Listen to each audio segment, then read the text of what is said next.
Welcome to SN Fantasy Playbook Live. Yes, week one NFL season is back. I'm Donnovan Bennett. I'm joined by Andy McNamara, and I'm so happy that we have NFL football to talk about, fantasy rosters to set up, bets to make, futures to discuss. Andy, it's NFL football season. Donovan, can you tell I'm ready, buddy? Can you tell I'm ready? I got my Browns gear on. I got my Browns glasses on. Let's go. It's game day. I'm super pumped. And yeah, you're right. Fantasy football rosters, starts, sits. We're going to be tracking throughout the whole hour. Everything really to keep you up to date to make sure you can set those fantasy rosters and talk about our best bets later on too. No question. And so just a little bit of housekeeping as we start. We're going to be doing this every week, setting up the week that will be on Sundays from 11 to noon Eastern, right before kickoff. It'll be myself, obviously, Andy, and Jesse Rubinoff is going to join us throughout the year as well. And no matter what the platform, we want to hear from you. So hit us up in the comments, in the mentions, not just on Sundays and throughout this, but throughout the week, as we want to make sure this is interactive. What are you thinking about? What do you want to know? Hopefully we'll give you some perspective.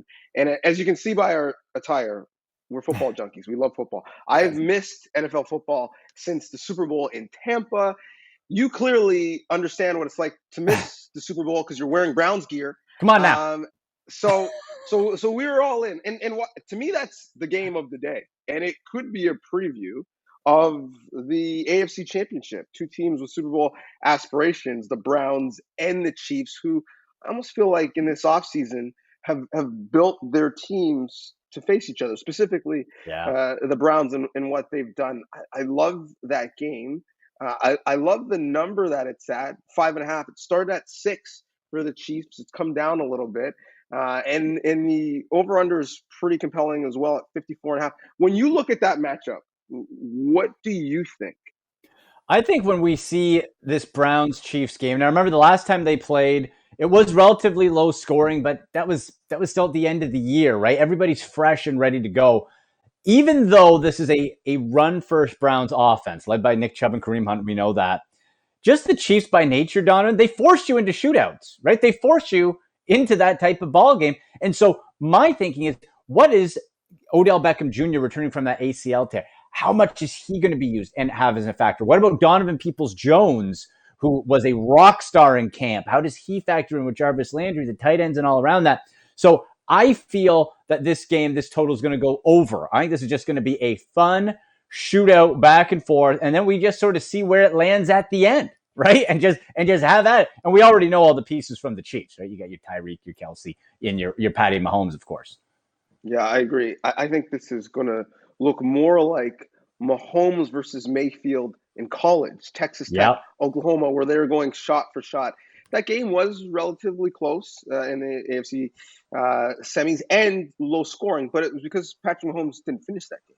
Your Browns somehow weren't able to beat Chad Henne and get past him on the way to potentially Super Bowl. But until they saw Tampa Bay, their toughest test, was the Browns. But I agree. I do think it's over. And I think this is a matchup where there's going to be a lot of people, whether it's their individual fantasy teams, whether it's, some daily fantasy options.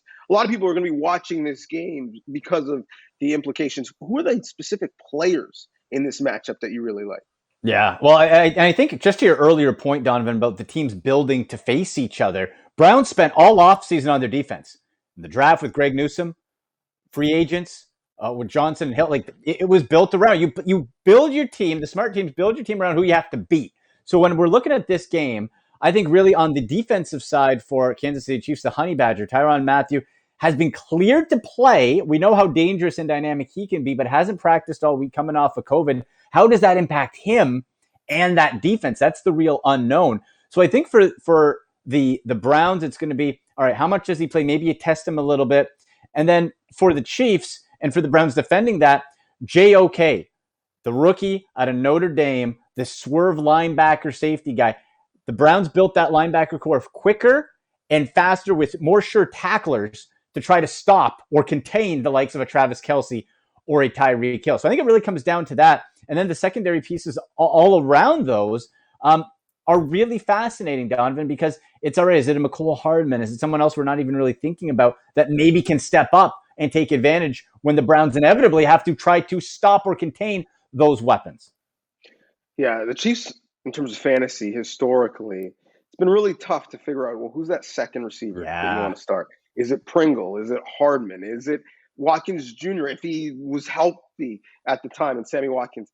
And so I actually think the second player outside of the big three on the Chiefs that you want is someone that at this time of year last year, people were really excited about. Towards the end, they were a bit down on, and that's Edward Solaire. I think when you look at, when you talk about what the Chiefs did this offseason, what did they do? They revamped their offensive line to deal with a front four like you have in Cleveland, to deal like a front four that they eventually saw in the Super Bowl with Tampa Bay.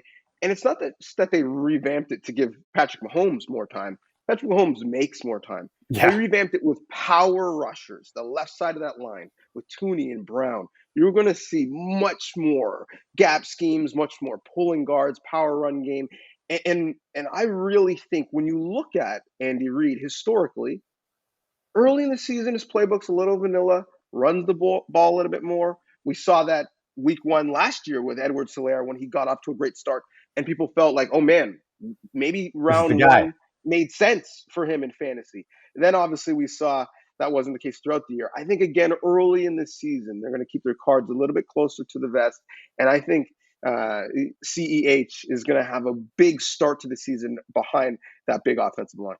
Well, you're right. They really focused on that because of what happened in the Super Bowl. And what was it, Donnovan? Like Patrick Mahomes ran sideways or backwards like 400 plus yards. It was crazy, right?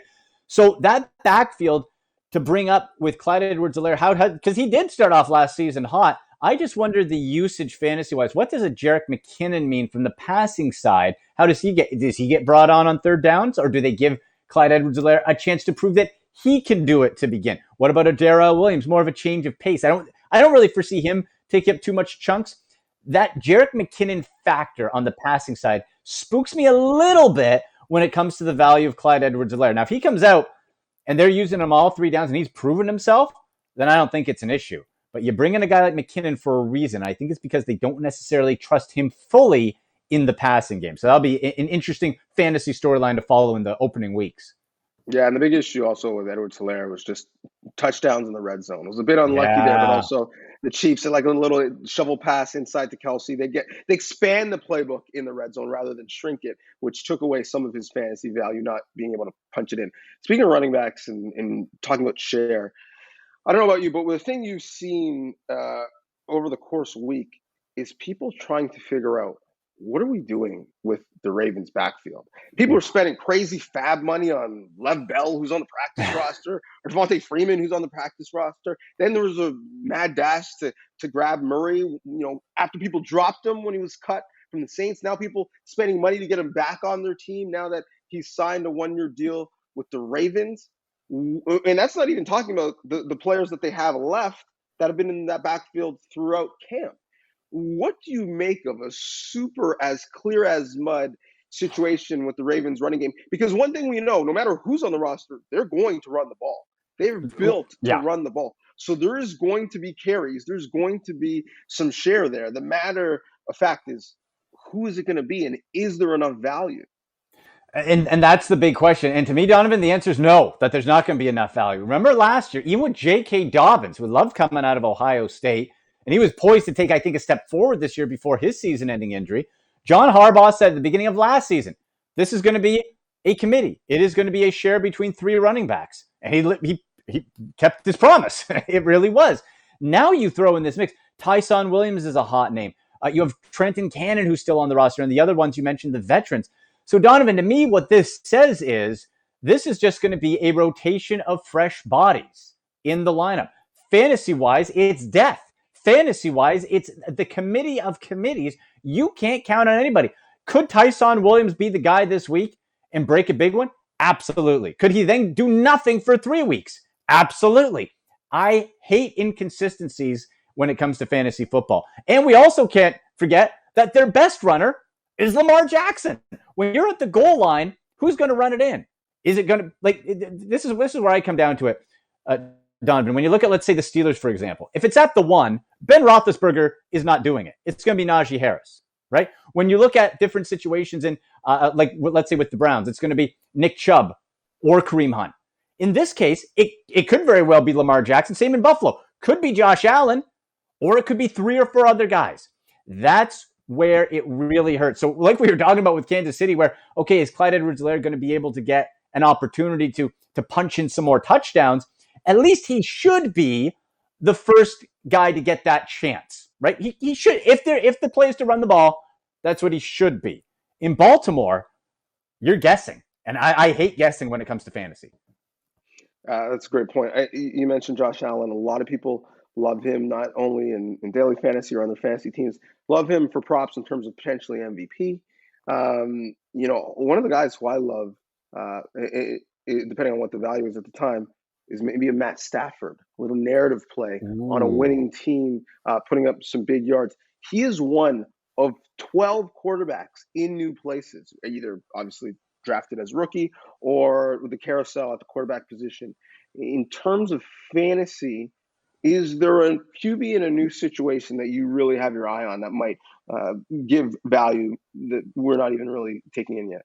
I love your thought of Matthew Stafford. I'm the same way. The thing about Matthew Stafford has been health in recent years. It wasn't that long ago, I want to say 2-3 years, where he was on an MVP pace before he busted up his thumb.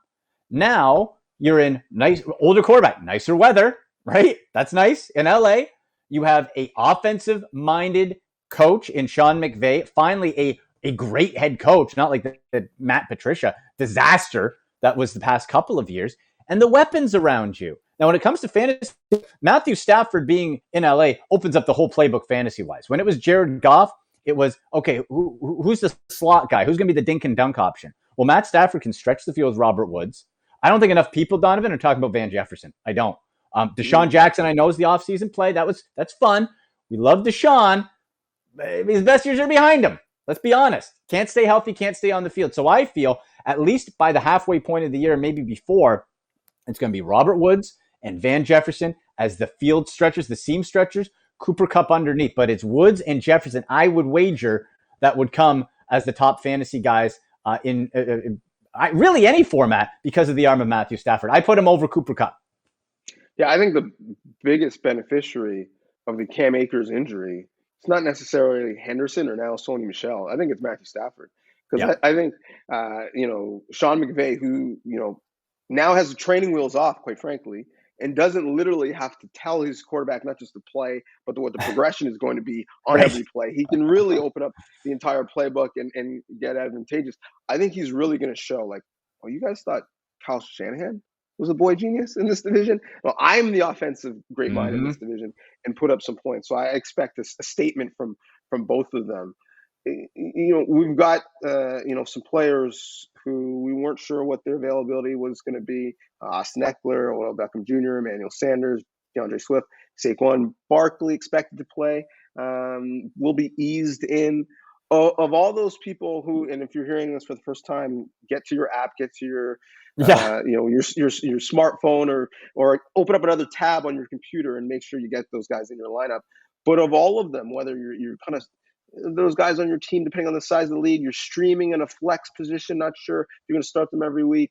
Who of those names, with their availability being known now, really is someone you'd be excited to play this week? Well, the Saquon Barkley thing scares me, Donnovan, obviously because coming off of the second straight knee injury and the word limited, ease back in. That's not what you want to hear for your fantasy team. I'll tell you who I want all the shares on, and then when I have all the shares, I want more shares of. That's Deandre Swift, Donnovan. I want Deandre Swift. I want all of them, and I want some more. This guy, and we just talked about the LA Rams with Jared Goff over there. Well, now we switch to Detroit. And now you move that Detroit offense, your mindset, not from Big Arm Matt Stafford, but the dink and dunker of Jared Goff, also facing a tough 49ers defense that is banged up, but not as banged up as last year. So what that says to me is you got to look for those quick passes that Jared Goff needs to get out. When he's in a rhythm, he's good. He can be very good.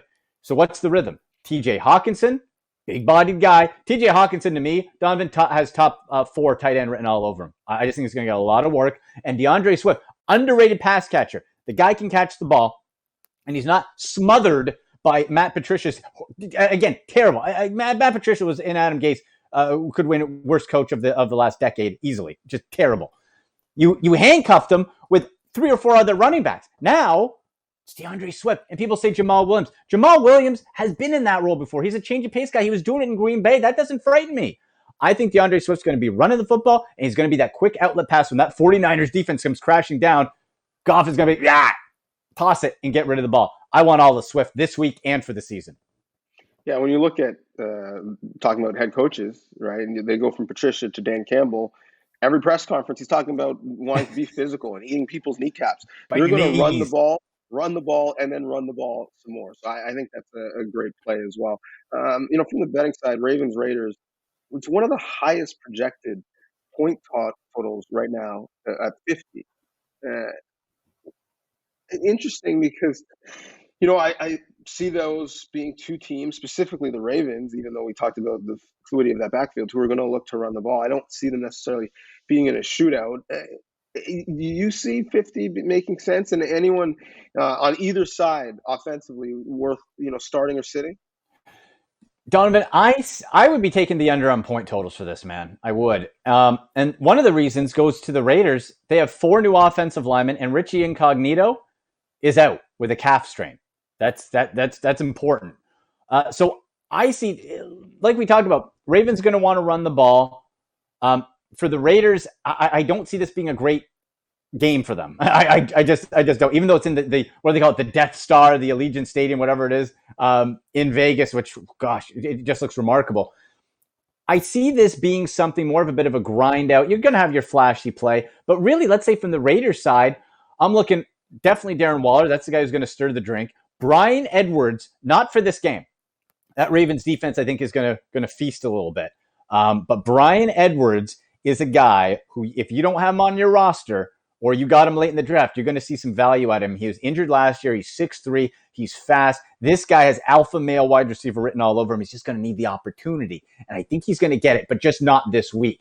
So I'm looking at Waller. And for this week, I would lean more Kenyon Drake over Josh Jacobs because Drake's the better pass catcher. And if that Baltimore defense, again, is crashing down, similar to Jared Goff and DeAndre Swift, Carter's going to look to dump it. And it's going to go to Kenyon Drake. So I think Drake and Waller are the plays for the Raiders specifically this week. I agree on Drake. And listen, they went out and they paid him a lot of money. They didn't do that by accident. They did it for a reason. And maybe late in the year when you're really just thinking about winning and you really got to respect the locker room, person who's the better player, they play. But early in the year, you look at who did you make that investment in? Who does the GM say, you should be leading the depth chart? And so, again, I think Drake gets a lot of run early in the year until proven otherwise that follow the should money. Have more share. Exactly. Follow the money. You talked about, some beast receivers, and we got some questions about some receivers. And again, no matter what platform you're with us on, thank you. We're going to be doing this every Sunday in this space. We want your comments, but also your questions. We've got one on YouTube from Koala Bear Caleb, who wants to know, he's got Juju, he's got Robert Woods, he's got Deebo Samuel for his wide receiver 2 spot. It's a half PPR league. Now, apparently your wide receiver 1 is pretty good. A lot of people, have Robert Woods as a wide receiver 1, has Deebo as a wide receiver 1. I know how I feel about this. But people probably care more so how you feel. I'm just looking at that and I'm thinking, will Pittsburgh, you don't necessarily know who's going to get a lot of the value from week to week. So I don't feel as confident with Juju there. Robert, he's probably, for me, the 3rd best wide receiver on that team. Robert Woods and Deebo Samuel, it's a top-up. I think Woods is more consistent. But if you got Deebo Samuel on your team, you're not sure how many weeks you're able to play him. So you might as well play him right now when you know you can. And Robert Woods is going to give you 12, 15, maybe 17 points. Deebo Samuel might win you your week. He might rush for a TD or 2, have a big score. So I could see him as someone who you really regret not starting him because he went off for 20 or 25 and had a monster day in a game where I think San Francisco is going to win quite comfortably. So I'm not saying if I was starting my team, I would take Deebo over Woods. But in a 1-week scenario where they're both healthy, I would put Deebo, especially if we're talking about your wide receiver 2s, where you've got a little bit more wiggle room because evidently you've got a really good wide Yeah. receiver ahead of Who's them. Maybe one? you went wide receiver in the first round and got a Hopkins or an Adams. Yeah. What's your call? Yeah, and you know what, Donnovan, I believe in fantasy football. My saying is opportunity equals success. So where's the most opportunity going to come from? Well, we talk about San Francisco against the Lions. Detroit, I think they're on the right path to building something longer term successfully. But right now, they're not very good. So you're going to be running things up. My question is, though, how do we see the ball being distributed? George Kittle's got to be the first look because he's healthy. Brandon Ayuk and Debo, similar receivers. I take Debo right now over him because he's been healthier. But also, there's the reports coming out that they're going to be wiggling in Trey Lance in some custom packages. Is that going to be running the football? Is that going to be throwing the football? How is that going to look? So I agree where if we didn't have that Trey Lance factor in there, I might pick Debo. I'm going to lean Robert Woods because I believe he is the de facto number one. We know Matt Stafford's not going to be running the ball. And there's not going to be cutesy quarterback switching in and out type of thing. He's going to be the guy. I like Deontay Johnson based on Big Ben's arm over Juju this year, just on the little, because they're going to have to go a little shorter this year with that elbow. So I'll say Robert Woods, but I'm with you. I love Deebo Samuel. I just kind of want to see how that offense works this week before I want to commit fully to one way or the other. Because if that Trey Lance stuff gets used in a more Taysom Hill style, then that's going to make me really nervous being able to count on the 49ers. Fair enough. We have our first disagreement. I actually like Debo more with Lance because I think, you're really talking about running when he could get the ball, some jet sweeps, things that you're not necessarily going to do with Garoppolo as much. But we have our first disagreement. Keep us honest and let us know how we do by the end of the week and the end of the year. Speaking of PPR leagues, Ariel Jacobs on YouTube is in one, and he wants to know Goddard or Gesicki. Who do you like? And you talked about opportunity. I think that would probably play into your rationale on this one, opportunity equaling success. Who do you like in that one? Well, this is an interesting matchup to me, Donnovan, and I like both guys. When we look at Miami, this one, I don't know about you, this one screams low scoring, sort of grinded out between the Dolphins and the Patriots, right? You got the rookie quarterback for the Pats, Mac Jones, coming in. You have Tua, who we hope does well, right? They put the pieces around him. How is he going to look? And does he favor, let's say, his college buddy Jalen Waddle over Gesicki? When it comes to Goddard, you also have Zach Ertz in that tandem, but we've seen in Philly that two tight end set does work. And Jalen Hurts, who I love Jalen Hurts, and I think his arm talent is grossly underrated, and he's going to have a phenomenal fantasy year. I love Jalen Hurts, but he also can run. I'm going to say, Donnovan, I'm going to go with Dallas Goedert. With that being said, I would not be surprised if it was Gesicki. But on this case, because I think it's going to be a lower scoring ball game between the Dolphins and the Pats, I'll go Goddard because I think there'll be some more passing opportunity for him in that. But it'll be close. Yeah, I mean, I think this question boils down to which Alabama quarterback do you think is going to throw the ball more? Yep. And I think Tua is actually going to throw the ball more than Jalen Hurts is. And so that's why I would lean Gesicki. But to your point, it's close.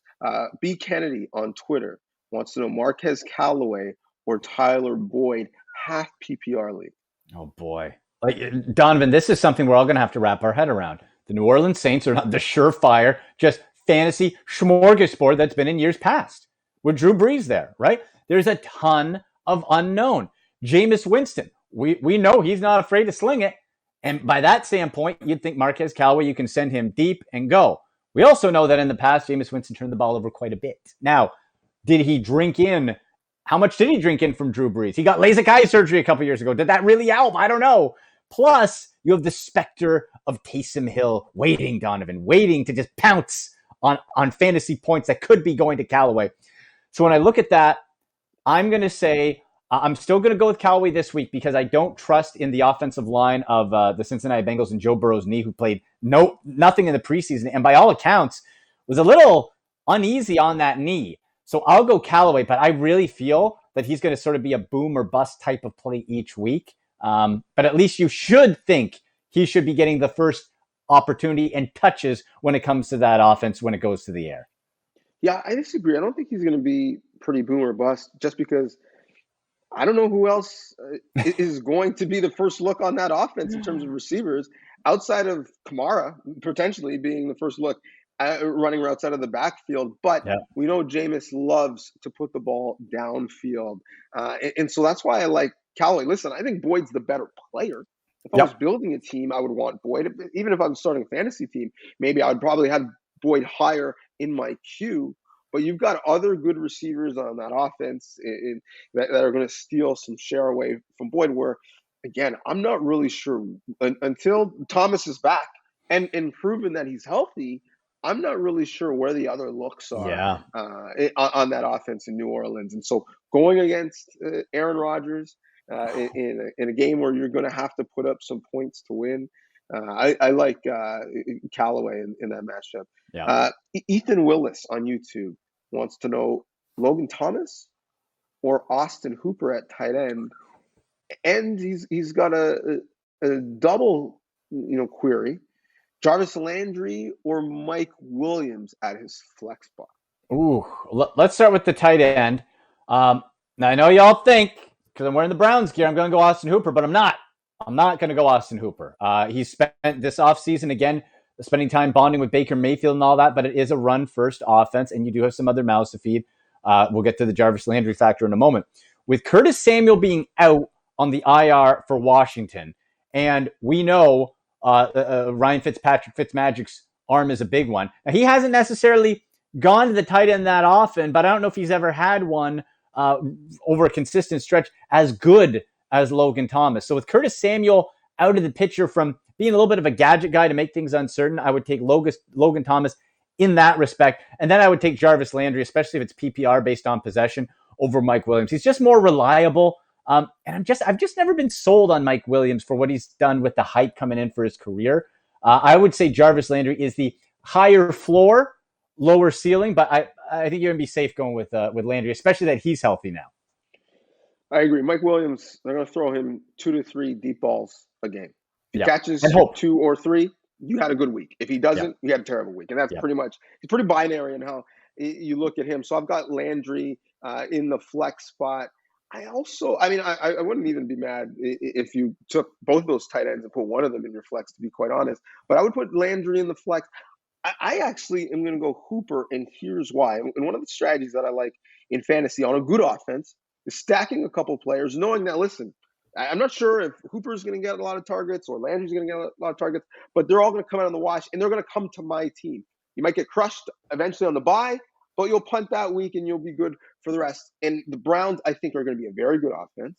And I do think, especially to your point, if it's PPR, Baker is one of the most accurate quarterbacks in the league. And as we said, if you're with us at the top of the hour, this Chiefs-Browns game is going to be a shootout. So there's going to be a lot of receptions across the board for both teams. And unlike the Chiefs, where the vast majority of them are going to go to 2 players, the tight end and the receiver, they're going to be sprinkled around for the Browns. But I do think, Landry is a good play, a consistent play, again, especially if it's PPR. And Hooper is a nice play. So I like him a little bit more than Logan Thomas because I like the fact that you've got 2 Browns. Put all your eggs in that basket, and you become a Baker Mayfield fan for the day, and you get to concentrate and watch one game. Chad Lussier on Facebook, shout out to everyone watching on the Book of Faces, wants to know, should I shop Brandon Cooks around or stash him? He is my wide receiver 4 or 5. I have Jefferson, Pittman, Ayuk, Chase, and Cooks. Also have Thomas in my IR slot. Wow. In saying that, I'm interested in long and short-term opinions on Cooks this week, Cooks or Pittman as a start. So you basically drafted wide receivers in the first 5, 6 rounds. I guess. Maybe you waited on Thomas because everyone in your league was a little bit afraid of what his health would be, or just had PTSD of having him on their team last year. So I suppose the question is, when you've got stacked receivers, and receiver is the position with the most depth right now in fantasy. So you could have waited on some of those players astutely, but you've got all of that talent. What do you do with Cook? Start him this week over Pittman, stash him. or trade him. I would say with that grouping of wide receivers, I would wager you probably need an upgrade at running back or tight end. I would shop Brandon Cooks. Now, Houston, boy, what a fall from grace for that franchise. My goodness. And listen, Tyrod Taylor is, as a professional, I think as a future coach, and as a guy you want youthful quarterbacks to learn from, is tremendous. That guy's a pro's pro. But I don't want him on my fantasy team, Donnovan. I don't want him. The only reason, and I really think Michael Pittman has a real chance to prove he was a little disappointing last year, I thought, as a rookie. See if he takes the next step. You're playing Seattle, who've given up, I believe it was top 5 to fantasy wide receivers last year. I personally would go with Cooks this week only because I believe it is just going to be garbage points. I think it'll be like all the fourth quarter points coming to Cooks because there's nobody else to throw to. There's nobody else on that team that is of any like real upper echelon talent. So I'll say Cooks for this week. I'm not going to be mad if you pick Pittman because he's also going to have a lot of opportunity. But shop Brandon Cooks. Maybe, Donnovan, maybe here's the play for this guy. Maybe you get a nice week out of Cooks because of garbage time, and then you try to shop him high and sell for a running back coming back, maybe a nice little RB2 situation to help fill that out. Because based on that roster, I'm guessing they need some help in that area. Yeah, I mean, Cooks, not the sexiest name, has been around the league a little bit, but all he does is give you 1,000 yards every year. No matter the situation, no matter the scheme, no matter the quarterback, he gives you 1,000 yards. So I love predictability. I love certainty and cost certainty. Yep. So that's why I like Cooks. Ayuk is the guy of the list of the receivers that you have who is a name that maybe a lot of people in your league, if there aren't savvy drafters, don't know. In 2, 3, 4 weeks, they might be trying to throw you a little bit of something to trade for them. So you have some boom or bust guys from week to week like Pittman and Ayuk, who you might be able to get a haul for because people are like, oh, I'm all in on this person. But they're not over the balance of the year every week going to be giving you singles and doubles in terms of 12, 15 points every week. They might go off and give you 20 or 25 and help you win that week. But ultimately, you just want to, get in the playoffs and have consistency throughout the year. There's no extra points for dominating. Well, actually, in some leagues, there are extra points for dominating week to week. But for the most part, you want to end your week with a championship. So I actually would wait a little bit. Let the league come to you, especially early when there could be some situations due to injury, whether it's on your team or others. But especially, I love the consistency that is Cook.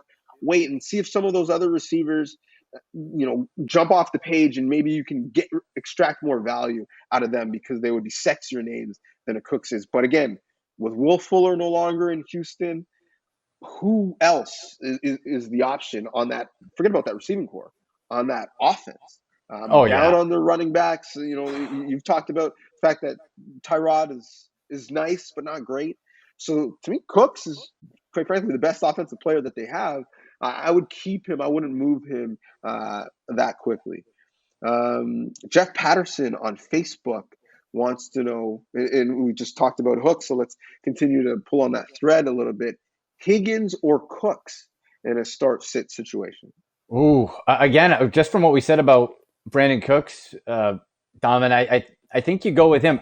Now, it's same. It's funny because it's a similar situation in the Boyd conversation. Higgins is, I think, the better player. I love T. Higgins.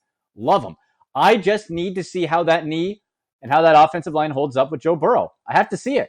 Like, you went with Jamar Chase, which, okay, it's his college buddy. That's fine. But you could have had Penei Sewell, the best tackle in the draft, and shored up that O-line to help protect your franchise quarterback who's coming off of 2 ligament damage knee surgeries. So that's why, at least for this week, I feel against Minnesota, you still go with Cooks based on the garbage time context. Because like we said, there's nobody else to throw to. And the running backs, Donnovan, the running backs in Houston, you got 4. It's the committee of committees, and you can't count on any of them. Like Ingram, Lindsey, Johnson, Rex Burkhead rises again to destroy fantasy teams, right? Like, you just don't have any other choice. I think you go with Brandon Cooks as the play there. Yeah, I love Cooks. I want Cooks in any situation that I can get him. So I really like Cooks, even though I think, again, long-term Higgins is the better player. Cooks is more consistent. I love the fact that we've got lots of questions coming in. We'll continue to get to them. We also want to, level set on some of the big storylines throughout the league. And we got a lot of Bears fans watching, and a lot of Bears fans who are hoping that Justin Fields is potentially their quarterback or making an impact in fantasy. But also they got Andy Dalton there. They signed him to a 1-year deal. He's been named the starter. What are the fantasy implications of that?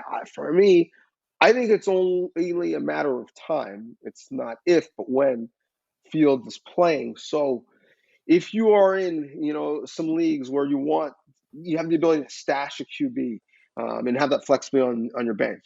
Not only Lance, I think Fields is a guy you might want to draft now and keep him there because he could be valuable later, whether it's as a bye week replacement or just someone who's starting and playing really well.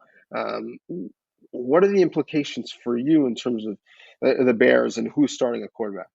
Yeah. Well, first, some news coming in, Donovan. Ian Rappaport from NFL Network. Running back Zach Moss, inactive, healthy scratch for the Buffalo Bills. Wow, healthy scratch.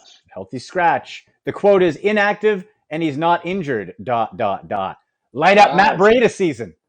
Yeah, apparently, and move Singletary into that flex or RB2 spot if you've got him on your team. I was down on Singletary because they were so excited in Buffalo about Zach Moss, but evidently maybe you want to play Singletary if you've got him on your team. It sounds to me like a disciplinary thing if he is healthy and inactive to start the year. We'll continue to follow that as well. It's a good update by you. Thank you. But yeah, we'll get back to the Bears conversation, like you said. I think it's a smart play because, Donovan, what you do not want is your rookie quarterback, your hopeful future franchise quarterback, who did not have complicated defensive reads to go through or progress with in college, to day one face Aaron Donald and the LA Rams. You say, Andy Dalton, thanks for coming in, my man. That's on you. We're going to let you handle that. And then if it doesn't go well, then you have an opportunity when the schedule maybe gets a little bit easier to work in Justin Fields in let's say a more favorable opportunity. You do not want Aaron Donald feasting on Justin Fields, who his athletic talent is just through the roof. I can't wait to see Fields. So yeah, I think for that Bears game, Donovan, you just really look at Allen Robinson as the sole play because he has done more with less at quarterback through his career than just about anybody. And I would fade against that LA Rams defense on most other Bears players this week, if possible. Well, speaking of running back situations, this just in as well. 49ers rookie Trey Sermon, someone people were jumping over themselves to get on the teams, inactive this week. Inactive. So yes. So if you had Trey Sermon in your lineup, make sure you get him out and put someone else in, as he's someone I was excited about in the Niners' run-heavy offense. So if you were uncertain on whether or not you should start Raheem Mostert, now you're certain. Get him in. Get him in. What running back should people get in this situation? Jarrett Tube on YouTube. Should I play Saquon Barkley or Chase Edmonds full PPR? Just curious because Saquon is supposed to be limited. Yeah. It's so tough, Donovan, because we don't have that certainty. What is, quote, limited, right? Is it 5 less carries? Is it a half of work? Is it a commit? That's the question. Now you go to the other side with Chase Edmonds versus a very difficult Tennessee Titans defense. You're also in a split with James Conner. Now, over the year, I believe Chase Edmonds is going to be the better play because James Conner has not proven that he can stay healthy. So I feel that's the better play long term. But for today, he's in the committee form. You know what? I truly feel this is a coin flip because of the limited usage of Saquon Barkley. I'm going to side with the greater talent of Barkley and hope that maybe they get him in a feel-good touchdown as a welcome back, and that's where he's able to make his bread and butter. So I'll go Saquon Barkley, but that's a tough situation. Yeah, listen, the limited doesn't scare me as much because, and this is one thing that we know, when football coaches are in the heat of the battle and they look around and they want a play made, they're not worried about how your hamstring is, Austin Eckler, or how are you returning from that knee, Saquon Barkley. They just want to win the game. And so it's really tough to keep otherworldly players on a pitch count. So I do think Barkley will be playing, and I do think actually the fact that it's full PPR gives me more confidence in Barkley because he might not necessarily get a lot of carries specifically. You can swap running backs in and out, but if you need a playmate in the passing game, Barkley is going to be that guy. So I love that. And again, I think he's one of the better natural receivers on that offense. The other thing, though, in this situation, and in most cases, I would say, yeah, be confident. You drafted Barkley for a reason. Play Barkley. And we were interacting, with some Twitter followers before this, and that was what I said. But Chase Edmonds is really good. And toward the back end of last year, he was one of the best running backs in fantasy. And so if you got Chase Edmonds ready to go, I would be confident in playing him. I know James Conner's there, but I think that's in a support role. I don't think it's going to be a true timeshare. So given the fact that Chase Edmonds in many fantasy leagues was going in and around where Barkley was, as Barkley continued to fall the closer we got to opening day, I think you should feel pretty good playing Chase Edmonds. If you like Barkley more as a player, sure, play Barkley. Don't let that limited notion scare you. But I think, Chase Edmonds probably should be in your starting lineup most weeks anyways. I'm very curious to know who your other running back is if you got Edmonds and Barkley and you're struggling between the two. Because those are both, week in, week starters for me. Make that money on Twitch wants to know how he can make that money. And his question is, which rookie wide receiver has the best chance to hit on DraftKings today? Elijah Moore at 3,000, Waddle at 3,600, or Devonta Smith at 4,500? Love that question. Love that question. I'm going with Devonta Smith in this. We look at the matchup. Atlanta is, if you have Matt Ryan, are you truly rebuilding because you have the veteran quarterback? They're in a weird spot. They don't know whether they're coming or going. Devonta Smith, we talked about the tight ends before with Dallas Goedert. Devonta Smith, Heisman Trophy winner. Now, overall, his slim frame, it concerns me long term, but right now, I think if you can give him a little bit of space, he can catch it and he can zip around that Atlanta defense. So I think for the value, you got Smith. Second, Elijah Moore. And I understand why they have him in there at 3,000 because Jamison Crowder is out. And that's Moore is sort of the skill set heir apparent to Crowder. But this could be Corey Davis's day. It's Zach Wilson. What do you really expect on day number one of that? What type of chemistry against Carolina? So I'll go Devonta Smith as the best value. Second, though, would be Moore because that $3,000, that's a nice little take there. Yeah, I like Moore at 3,000. He's one of the picks that I have every year. There's a couple wide receivers that people aren't really paying attention to that go off and have major years, and I think that could be more this year. But Smith, I like. Don't get me wrong, at 4,500, but you're asking me to pay another 1,500 on top of what Moore is.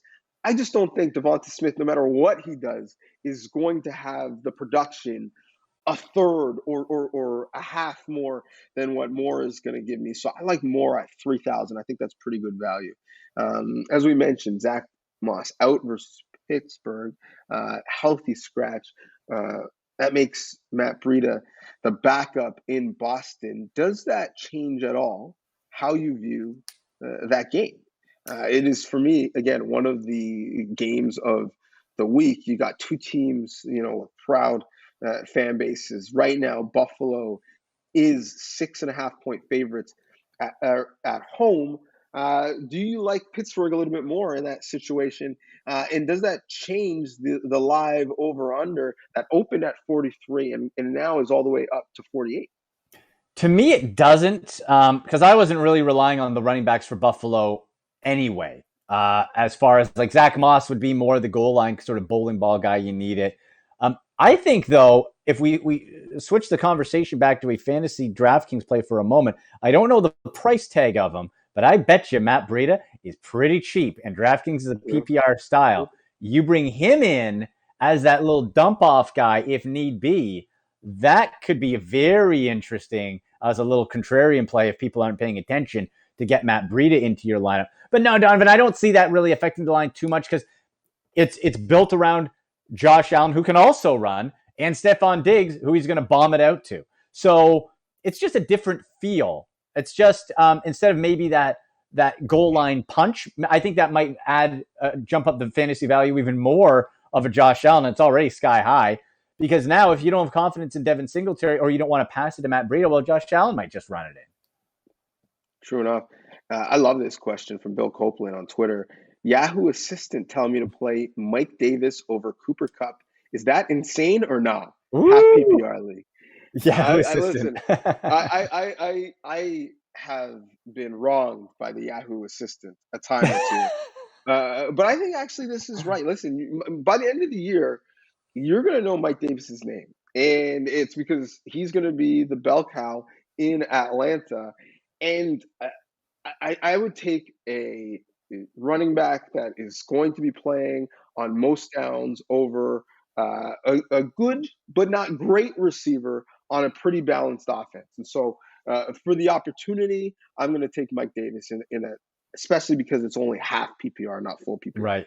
Right. And Donnovan, we talked about it earlier with Matt Stafford in LA. If it's Jared Goff still with the Rams, I might pick Cooper Kupp because that's his favorite target on the dink and dunk in a PPR style format.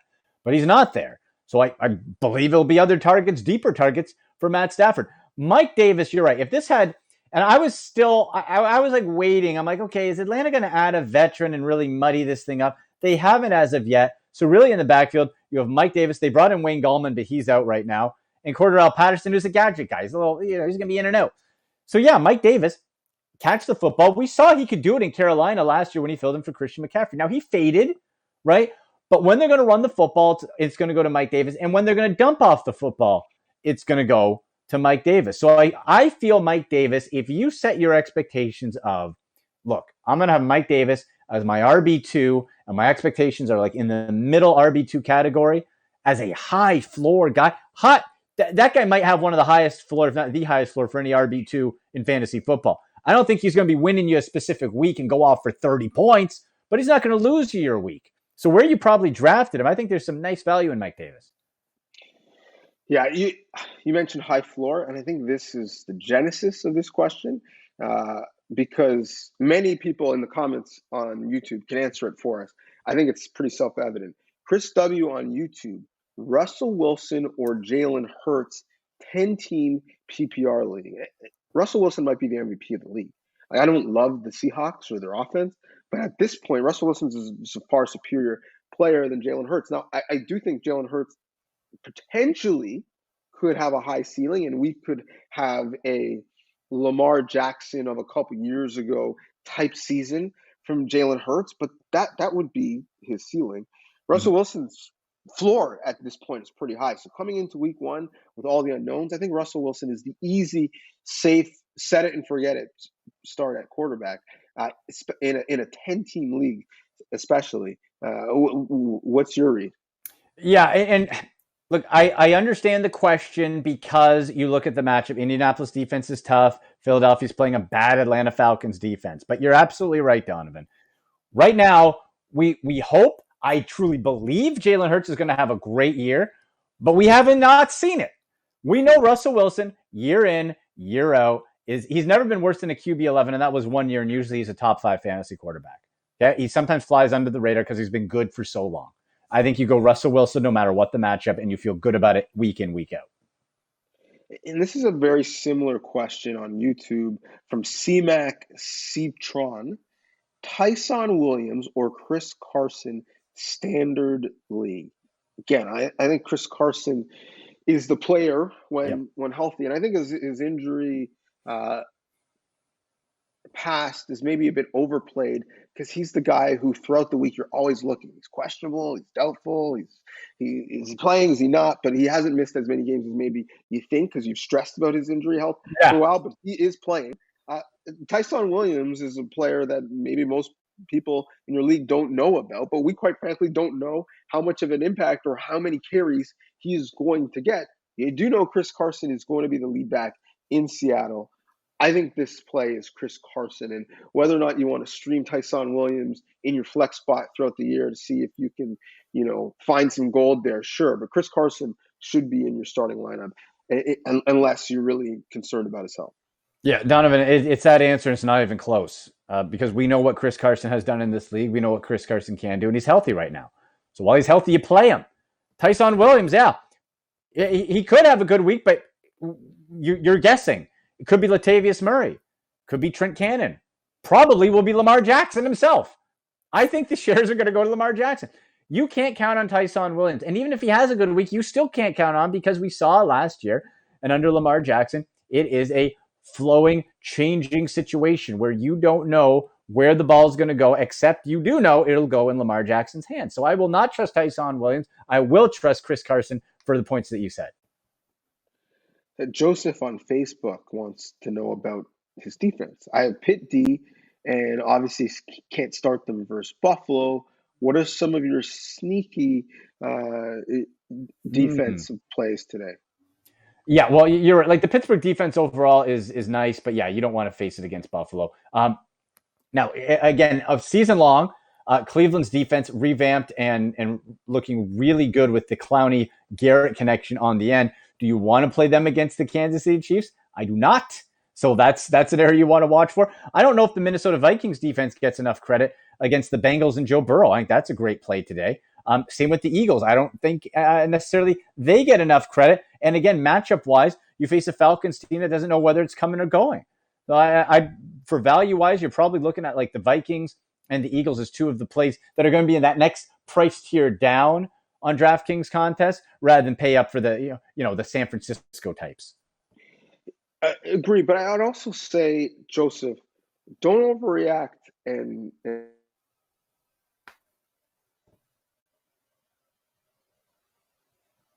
love the matchup of the defense this week. You're in it for the long game. Think about how many massive injuries we had last year that totally changed the complexion of individual fantasy teams. You want depth. And so I'd rather have, even though you're not going to be able to play all of your players this week, I'd rather keep some of your really important depth pieces than dropping a depth running back or a depth receiver, picking up a defense for this matchup this week, just because they might get you 4, 5, 6 more points, which may or may not be the margin of victory this week.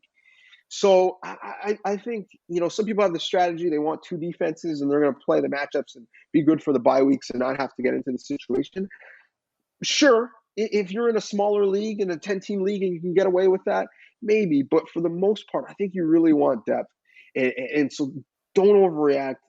Pittsburgh defense might give up some points, but they might get you a pick six or a return TD or a fumble and have a showing that is somewhat respectful and closer to 10 than you might think.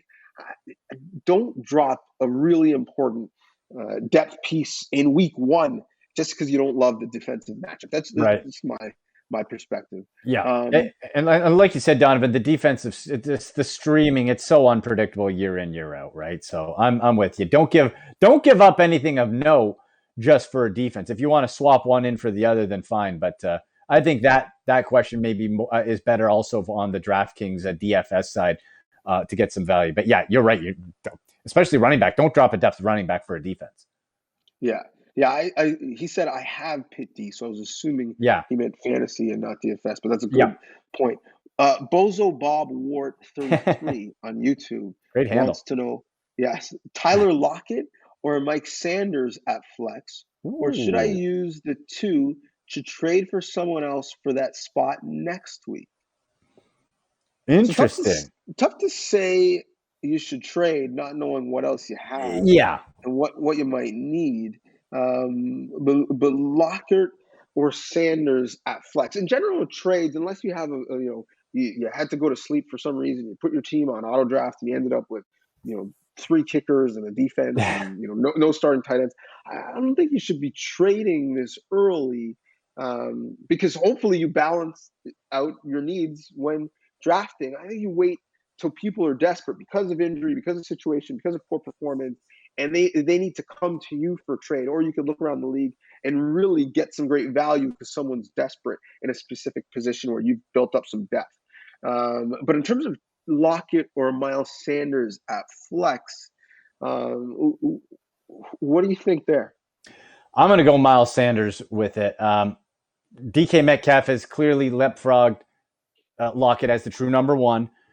That Colts defense is tough, folks. That is a tough defense. Let's not underestimate them. Atlanta's defense is not. So while they have like a Kenneth Gainwell lurking back there, the rookie who it's going to be interesting to see how he's worked in. Miles Sanders, I believe for this week one matchup, is the better play out of those two. That's the guy who's going to get you at least have the more opportunities to touch the football. Seattle can be a little weird, right? We talked about Chris Carson. We just mentioned DK Metcalf.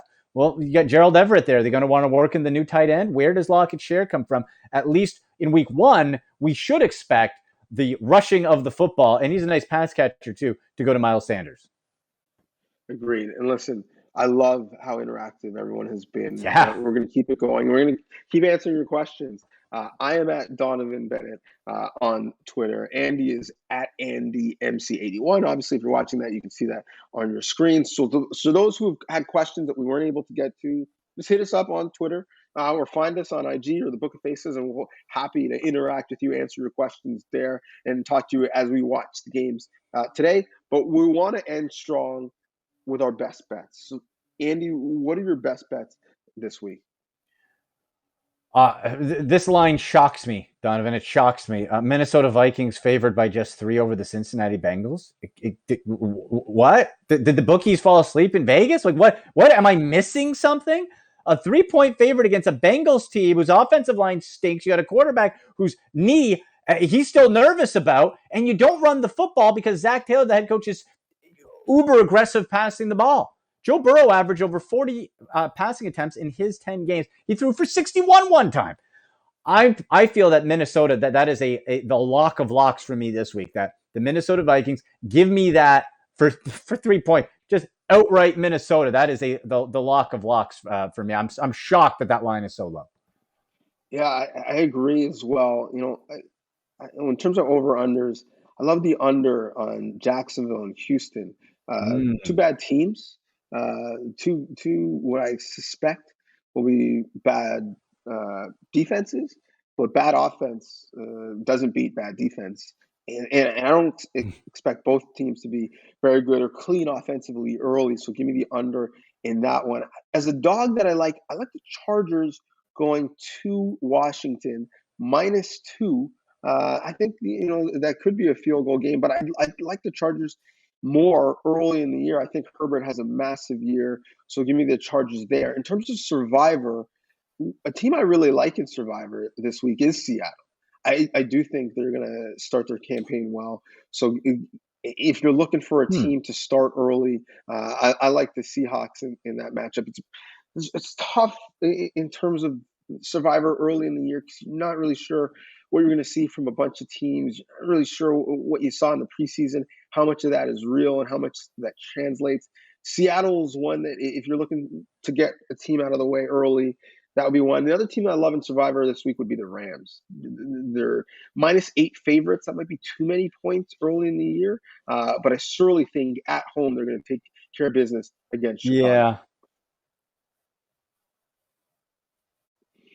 I'll give you one Survivor pick here, Donovan, for me. And if you can only pick, of course, the one team each year, I try to get the bad teams out of the way first. And that Jacksonville-Houston matchup just screams taking the Jags. I don't know how many times you're going to be able to pick them throughout the year. So I say Jacksonville in that Survivor pool. Get the bad team out of the way. You pick the Jags, and then you don't have to worry about them the rest of the season. Yeah, that's true. If you're looking for prop bets, first coach fired. You don't generally go to a scenario where it's a first-time head coach, which you have 2 first-time head coaches in the NFL in that situation. But I think both teams are going to be terrible, and they're going to be fighting for the first overall pick. So I'm not really sure if you're a fan of those teams, if you want your team to start the season with a win, although it might be the only time you get a win this year, but both of those teams are pretty bad. This has been really fun, man. I really, really enjoyed it. Can't wait to do it with you again next week, and can't wait to interact with all of you throughout the week and throughout the games. Enjoy them, and hopefully you'll learn something, and hopefully you'll win some money or win your fantasy week this week. Thanks for watching. Yeah. Thanks, Andy.